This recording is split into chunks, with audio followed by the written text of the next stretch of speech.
மனுஷருடைய கற்பனைகளை உபதேசங்களாக போதித்து வீணாய் எனக்கு ஆராதனை செய்கிறார்கள் என்றும் எழுதியிருக்கிற பிரகாரம் மாயக்காரராகிய உங்களை குறித்து ஏசாயா நன்றாய் தீர்க்க தரிசனம் சொல்லியிருக்கிறான்.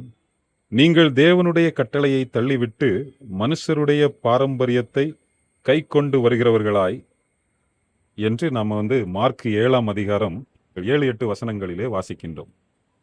மனுஷருடைய கற்பனைகளை உபதேசங்களாக போதித்து.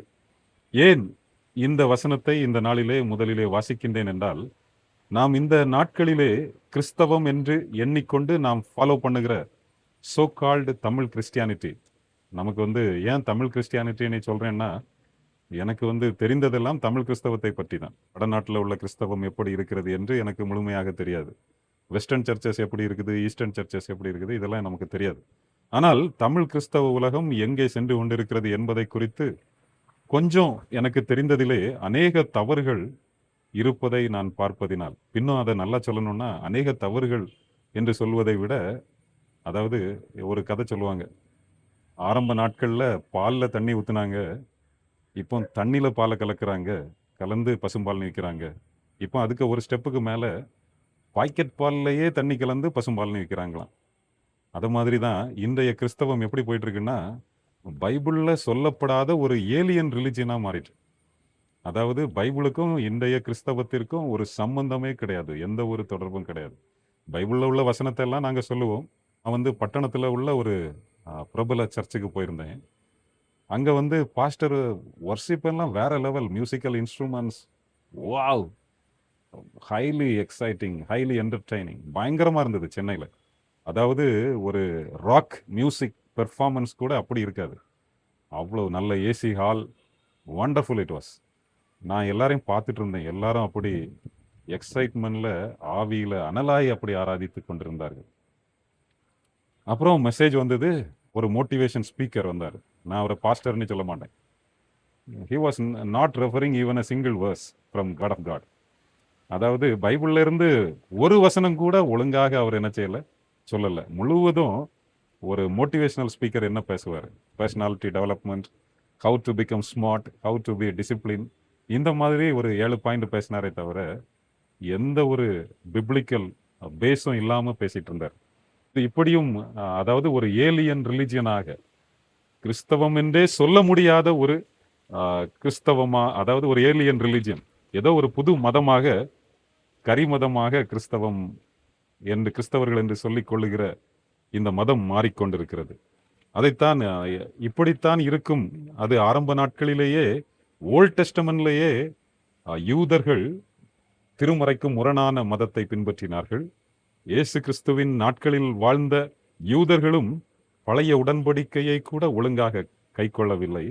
நாம் புதிய உடன்படிக்கையில், அதாவது பழைய உடன்படிக்கையை விட உயர்ந்த உன்னதமான விலையேற பெற்ற உடன்படிக்கையின் கீழ் நாம் அழைக்கப்பட்டிருக்கிறோம். அதைவிட உன்னத வாழ்வுக்கு நேராக நாம் அழைக்கப்பட்டிருக்கிறோம். ஆனால் நாமும் என்னதான் செய்யறோம், இப்போ மனுஷனுடைய கற்பனைகளை உபதேசங்களாக போதித்து வீணாய் ஆண்டவருக்கு ஆராதனை செய்கிறோம். நம்ம நினைக்கிறோம் சூப்பரா ஆண்டவரை ஆராதித்து வந்தோம். அந்த ஆராதனை, அந்த சர்ச்சில் அந்த மியூசிக், அந்த பாட்டு எப்படி ஹார்ட் டச்சிங்கா இருந்தது, ஹைலி ஸ்பிரிச்சுவல் இட் வாஸ், அப்படி நம்ம ஃபீல் பண்றோம். ஆனால் ஆண்டவர் என்ன நினைக்கிறார்னா, நீ வீணாய் ஆராதனை செய்து கொண்டிருக்கிறாய். ஏனென்றால் மனிதனுடைய கற்பனைகளை, பாரம்பரியங்களை கை கொண்டு நீங்கள் ஜெபிக்கிறீர்கள். எனவேதான் இந்த நாட்களிலே நான் மிக முக்கியமாக தொடர்ந்து 3 காரியங்களை நாம் சிந்தித்திருக்கிறோம், எப்படி ஜெபிக்க கூடாது என்று. இந்த நாளிலே மனிதனுடைய பாரம்பரியங்களின்படி இல்லாமல் கர்த்தருடைய வார்த்தையின்படி நாம் எப்படி ஜெபிக்க வேண்டும், அந்த ஜெபத்திற்கு நாம் நம்மை எப்படி ஆயத்தமாக்கி கொள்ள வேண்டும் என்பதை குறித்து இந்த நாளிலே ஒரு சில காரியங்களை உங்களோடு பகிர்ந்து கொள்ள விரும்புகிறேன். அதற்கு ஆதாரமாக மத்தேயு 6ஆம் அதிகாரம் 7வது வசனத்திலே இயேசு சொல்லுகிறார், அன்றியும் நீங்கள் ஜெபம் பண்ணும்போது அஞ்ஞானிகளைப் போல வீண் வார்த்தைகளை அலப்பாதையுங்கள். அஞ்ஞானிகளைப் போல வீண் வார்த்தைகளை அலப்பாதையுங்கள், அவர்கள் அதிக வசனிப்பினால் தங்கள் ஜெபம் கேட்கப்படும் என்று நினைக்கிறார்கள். அவர்கள் அதிக வசனிப்பினால் தங்கள் ஜெபம் கேட்கப்படும் என்று நினைக்கிறார்கள். இந்த நாட்களிலே நிறைய வசனங்களை சைட் பண்ணி ஜெபிக்கிறவங்களை நம்ம என்ன சொல்லுவோம், ஜெப வீராங்கனைகள் என்று சொல்லுவோம், ஜெப வீரர்கள் என்று சொல்லுவோம், முழங்கால் யுத்தத்திலே வல்லவர்கள் என்று சொல்லுவோம். நிறைய நாள் ஃபாஸ்டிங் இருந்து வர்றவங்களை அவர் கட்டுகளை உடைக்கிறவர் என்று நாம் அவர்களை அழைக்கிறோம். இந்த மாதிரியெல்லாம் நமக்கு நிறைய அரும்பெரும் தலைவர்களை நாம் வைத்திருக்கிறோம். ஆனால் பைபிள் என்ன சொல்லுதுன்னா, நீங்கள் அஞ்ஞானிகளைப் போல வீண் வார்த்தைகளை அலப்பாதிருங்கள். அன்று கானானிய ஸ்திரீ இயேசுவினிடத்திலே சொன்னாள், மேஜையிலிருந்து விழும் துணிக்கைகளை நாய்க்குட்டிகள் நக்குமே அப்படின்னு சொன்னா, உடனே இயேசு சொன்னார், ஸ்திரியே, உன் விசுவாசம் பெரிது, உன்னோட விசுவாசம், your faith is so great. நூற்றுக்கு அதிபதி இயேசுவினிடத்துல சொன்னான், நீர் என் வீட்டு வாசலில் வருவதற்கும் நான் தகுதியுள்ளவன் அல்ல, ஒரே ஒரு வார்த்தை சொல்லு. அப்பொழுது இயேசு என்ன சொன்னார்? இஸ்ரவேலுக்குள்ளும் காணப்படாத விசுவாசம். 12 வருஷம் பெரும்பாடுள்ள ஸ்திரீ இயேசுவின் வஸ்திரத்தின் ஓரத்தை தொட்டபோது இயேசு சொன்னார், மகளே, உன் விசுவாசம் உன்னை ரட்சித்தது, உன்னை விடுதலையாக்கியது. வாட் அ வண்டர்ஃபுல் பிளஸிங் இல்ல? ஆயக்காரன் தூரத்தில் நின்று, பாவியாகிய என் மேல் கிருபையாயிரும், ஒரே ஒரு வார்த்தை. ஆனா பரிசேயன் ஆலயத்துக்கு உள்ள போய் அதிக வசனிப்போடைய ஜெபம் பண்ணான். நம்ம இதை படித்திருந்தும் அநேக வேளையிலே நம்முடைய ஜெபங்கள் பரிசேயத்துவ ஜெபங்களாகத்தான் இருக்கிறது. இங்கே ஆண்டவர் இயேசு சொல்லுகிறார், நீங்கள் ஜெபம் பண்ணும்போது அஞ்ஞானிகளைப் போல ஜெபம் பண்ணாதிருங்கள் என்று சொல்லி உடனே சொல்றாரு, நீங்கள் ஜெபம் பண்ண வேண்டிய விதமாவது, நீங்கள் ஜெபம் பண்ண வேண்டிய விதமாவது. என்னெல்லாம் ஜெபம் பண்ணணுமா? அதுல நமக்கு தெரியும், பரமண்டலங்களில் இருக்கிற எங்கள் பிதாவே, உம்முடைய நாமம் பரிசுத்தப்படுவதாக. மத்தேயு 6:10, உம்முடைய ராஜ்யம் வருவதாக, உம்முடைய சித்தம் பரமண்டலத்திலே செய்யப்படுகிறது போல பூமியிலையும் செய்யப்படுவதாக, எங்களுக்கு வேண்டிய ஆகாரத்தை இன்று எங்களுக்கு தாரும். இதுவரை அநேக காரியங்கள் இதற்குள்ள இருக்கிறது. நீங்கள் விரும்பினால் நாம் தொடர்ந்து இதை குறித்து சிந்திக்கலாம். இந்த நாளிலே மிக முக்கியமாக 12வது வசனம், மத்தேயு 6:12, எங்கள் கடனாளிகளுக்கு நாங்கள் மன்னிக்கிறது போல எங்கள் கடன்களை எங்களுக்கு மன்னியும். எங்கள் கடனாளிகளுக்கு நாங்கள் மன்னிக்கிறது போல எங்கள் கடன்களை எங்களுக்கு மன்னியும். இங்க என்ன சொல்லப்பட்டிருக்கிறது? எங்கள் கடனாளிகளுக்கு. Lord, forgive us as we forgive those who sin against us. Forgive our sins as we forgive those who sin against us. அது தமிழ்ல என்ன சொல்லியிருக்கு? கடனாளிகளுக்கு நாங்கள் மன்னிக்கிறது போல எங்கள் பாவ கடன்களை எங்களுக்கு மன்னியும். ஆனா மெயினா இது எதற்காக சொல்லப்பட்டிருக்கிறது? எங்களுக்கு விரோதமாக, இப்போ உள்ள மொழிபெயர்ப்புல என்ன சொல்றாங்க? எங்களுக்கு விரோதமாக குற்றம் செய்தவர்களுக்கு நாங்கள் மன்னிக்கிறது போல எங்கள் குற்றங்களை எங்களுக்கு மன்னியும். என்னை பொறுத்த அளவுல நம்மளோட பர்சனலா இந்த ப்ரேயரை நம்ம கனெக்ட் பண்ணும்போது, இந்த லார்ட்ஸ் ப்ரேயர்ல எனக்கு ரெஸ்பான்சிபிலிட்டி உள்ள ஒரு ப்ரேயர் பாயிண்ட் இது. ஏன்னா இதுல என்னோட ரெஸ்பான்சிபிலிட்டி வந்துருது. எங்களுக்கு விரோதமாய் குற்றம் செய்கிறவர்களுக்கு நாங்கள் மன்னிக்கிறது போல எங்கள் குற்றங்களை எங்களுக்கு மன்னியும். அப்படின்னா நான் எப்படி ஜெபம் பண்றேன்னா, ஆண்டவரே, என் மனைவியிடமோ என் மாமியாரிடமோ நான் சண்டை போட்டு நான் அவர்களை மன்னிக்கவில்லை என்றால் தயவு செய்து என்னுடைய பாவங்களை மன்னிக்க வேண்டாம். எங்க அண்ணன்ட்ட நான் சண்டை போட்டிருக்கிறேன், நான் அவன்கிட்ட பேசவே இல்லை, ஆண்டவரே நான் அவனை மன்னிக்கவில்லை, தயவு செய்து என் பாவத்தை மன்னிக்க வேண்டாம். அப்படி ஒவ்வொரு நாளும் நம்ம ஜெபிக்கிறோம். நான் எனக்கிட்ட வேலை செய்கிறவனை நான் மன்னிக்கவில்லை, என்னுடைய எதிர் வீட்டுக்காரனை மன்னிக்கவில்லை, சாலையில் பயணம் செய்து கொண்டு இருக்கும்போது திடீரென்று குறுக்கே சாடினான், என்னை முறைத்து பார்த்தான், கேவலமாக திட்டினான், அவனை நான் மன்னிக்கவில்லை. எங்களுக்கு விரோதமாய் குற்றம் செய்கிறவர்களை நாங்கள் மன்னிக்கிறது போல எவ்வளவு பெரிய ரெஸ்பான்சிபிலிட்டி ஆண்டவர் நமக்கு தந்திருக்கிறார். நம்ம ஜெபம் பண்றதுக்கு உட்கார்றதுக்கு முன்னால நான் எல்லாரையும் மன்னித்து இருக்கிறேன். சர்ச்சில் நான் போறதுக்கு முன்னால அங்க எல்லாருடனும் என்னால் சிரித்து பேச முடியுமா? எல்லாரையும் நான் மன்னித்து இருக்கிறேன். அதனாலதான் இயேசு சொன்னாரு, பலிபீடத்தில் சென்று உன் காணிக்கையை வைக்க நீ செல்வதற்கு முன்னால் உன் சகோதரனுக்கு விரோதமா நீ தப்பு செய்திருக்கிறேன்னா. மத்தேயு 5ஆம் அதிகாரம் 23வது வசனம், நீ பலிபீடத்தில் உன் காணிக்கையை செலுத்த வந்து உன் பேரில் உன் சகோதரனுக்கு குறை உண்டென்று அங்கே நினைவு கூறுவாயாகில் அங்கேதானே பலிபீடத்தின் முன் உன் காணிக்கையை வைத்துவிட்டு போய் முன்பு உன் சகோதரனோட ஒப்புரவாகி பின்பு வந்து உன் காணிக்கையை செலுத்து. முன்பு போய் ஒப்புரவாகு, பின்பு வந்து காணிக்கையை செலுத்து. முன்பு போய் மாமியார்கிட்ட பேசு, முன்பு போய் ஒய்ஃபிட்ட பேசு, முன்பு போய் சகோதரனிடம் பேசு, முன்பு போய் அப்பா அம்மாவிடம் பேசு. அதுக்கு பிறகு வந்து காணிக்க போடு, அப்புறம் ப்ரேயர் பண்ணு, அப்புறம் வொர்ஷிப் பண்ணு. ஏதோ பாஸ்டர்கிட்ட தசம பாகம் கொடுத்ததுனால எனக்கு எல்லாமே முடிஞ்சுது, ஐ எம் செக்யூர்டு, எனக்கு ஹெவன் பாஸ் ஓப்பன், பேப்டிசம் எடுத்துட்டேன், அபிஷேகம் கிடைச்சிட்டு, வண்டர்ஃபுல். அப்படி நான் என்னை தேற்றிக் கொள்ளலாம். ஆனால் அனுதினமும் இயேசுவிடம் நான் என்ன ஜெபிக்கிறேன்? இயேசுவின் வழியாக பிதாவிடம் நான் என்ன ஜெபிக்கிறேன்? ஆண்டவரே, என் எதிராளியின் பாவத்தை நான் மன்னிக்கவில்லை. என்னோட அப்பா எனக்கு விரோதமாக அவங்க ஒன்றும் குற்றம் செய்யல, அவங்களே என்னால் மன்னிக்க முடியல.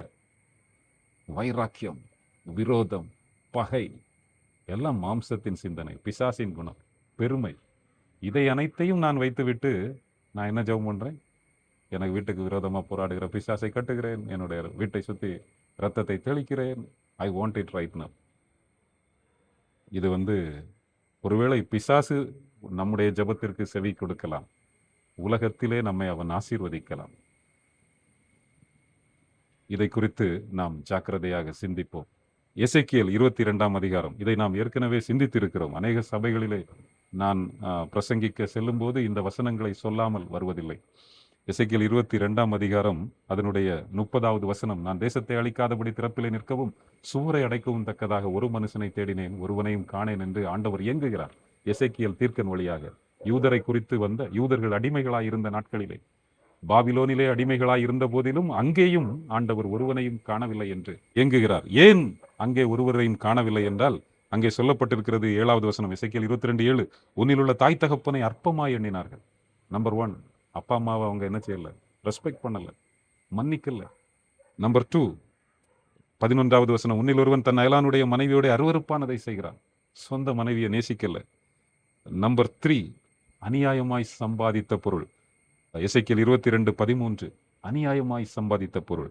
நம்பர் 4, 26வது வசனம், அதன் ஆசாரியர்கள் என் வேதத்திற்கு அநியாயம் செய்து என் பரிசுத்த வஸ்துக்களை பரிசுத்த குலைச்சலாக்குகிறார்கள். பரிசுத்தம் உள்ளதற்கும் பரிசுத்தம் இல்லாததற்கும் வித்தியாசம் பண்ணாமலும், அசுத்தம் உள்ளதற்கும் அசுத்தம் இல்லாததற்கும் உண்டான வேற்றுமையை காண்பியாமலும் இருந்து, ஆசாரியர்கள் பாவத்துக்கும் பரிசுத்தத்திற்கும் உள்ள வேற்றுமையை காண்பிக்கவில்லை. ஆனால் நிறைய ஜெபம் பண்றாங்க, ஆனால் சுவர் இடிந்து கிடக்கிறது. நம்ம ஜபத்தோட பேர் என்னது? திறப்பின் வாசல் ஜபம். ஆனா சுவரை கட்டுவதற்கு ஆள் இல்லை. ஏனென்றால் தகப்பனை நேசிக்கவில்லை, மனைவிக்கு உண்மையாக இருக்கவில்லை, அநியாயமாய் சம்பாதித்த பொருள். கடைசியா பரிசுத்தத்தையும் பாவத்தையும் வித்தியாசம் பண்ணி பார்க்கல. என்னுடைய பிள்ளைக்கு சொல்லி கொடுக்கல. என் பிள்ளை செய்தா எல்லாம் கரெக்ட், என் பிள்ளை கேட்டுக்கிறது எல்லாமே ரைட். தவறான கிறிஸ்து கற்பிக்காத வழியிலே சென்று பாவக்கடலிலே மூழ்கி விடாமல் கண்மலையாம் கிறிஸ்துவை நோக்கி நமக்கு அவர் தந்திருக்கிற பலத்தோட உற்சாகமாய் முன்னேறி செல்ல கர்த்தர் தாமே நமக்கு உதவி செய்வாராக. நான் விரும்பினால் ஒருவேளை அநேக ஞான ஸ்நானங்களை எடுக்க, உபவாசம் இருக்க, அநேக காணிக்கை கொடுக்க இந்த சரீரம் உதவி செய்யும். ஆனால் காண்கிற சகோதரனை மன்னிக்க, வயதான பெற்றோர்களை கனம் பண்ண, சொந்த மனைவிக்கு உண்மையாக இருக்க, பிள்ளைகளோடு அமர்ந்து இந்த இறை வார்த்தைகளை, பைபிளை பற்றி 2 வசனம் பேச எந்த அப்பாவுக்கும் இன்ட்ரெஸ்ட் வராது, யாருக்கும் இந்த சரீரம் உதவி செய்யாது. இதை குறித்து நாம் ஜாக்கிரதையாக சிந்திப்போம். நாம் உடைக்கப்பட்டாலே அன்றி நம்முடைய சுயம் ஆகிய பிசாசு சிலுவையிலே அறையப்படாத வரை நாம் நம்முடைய பெற்றோரை கனம் பண்ண மாட்டோம், மனைவிக்கு உண்மையாக இருக்க இயலாது, பிள்ளைகளுக்கு நலமானவர்களை கொடுக்க அறியாதவர்களாக இருப்போம், அநியாயமாய் சம்பாதிக்கிறவர்களாகவும் இருப்போம். ஒருவேளை நாம் பிசாசின் பாதையில் செல்வதால் தானோ அதிகமாக ஆசீர்வதிக்கப்பட்டிருக்கிறோம். உலக பிரகாரமாய், ஆவிக்குரிய பிரகாரமாய் ஆண்டவருடைய பார்வையில் தமிழக கிறிஸ்தவம் அநேகர், நான் சிலரை சொல்லவில்லை, அநேகர் பிச்சைக்காரர்களாக, நிர்வாணிகளாக, பிரயோஜனமற்றவர்களாக, கேடான நிலையிலே நாம் இருக்கிறோமா? இதை குறித்து நாம் சிந்திப்போம். தொடர்ந்து இதிலே குறைகள் இருந்தால் குறைகளை நீங்கள் கமெண்ட்ஸில் சொல்லலாம், நிறைவுகளை மற்றவர்களோடு பகிர்ந்து கொள்ளுங்கள். நம்முடைய வாழ்விலும் மன்னிக்கின்ற குணம் பெருகட்டும்.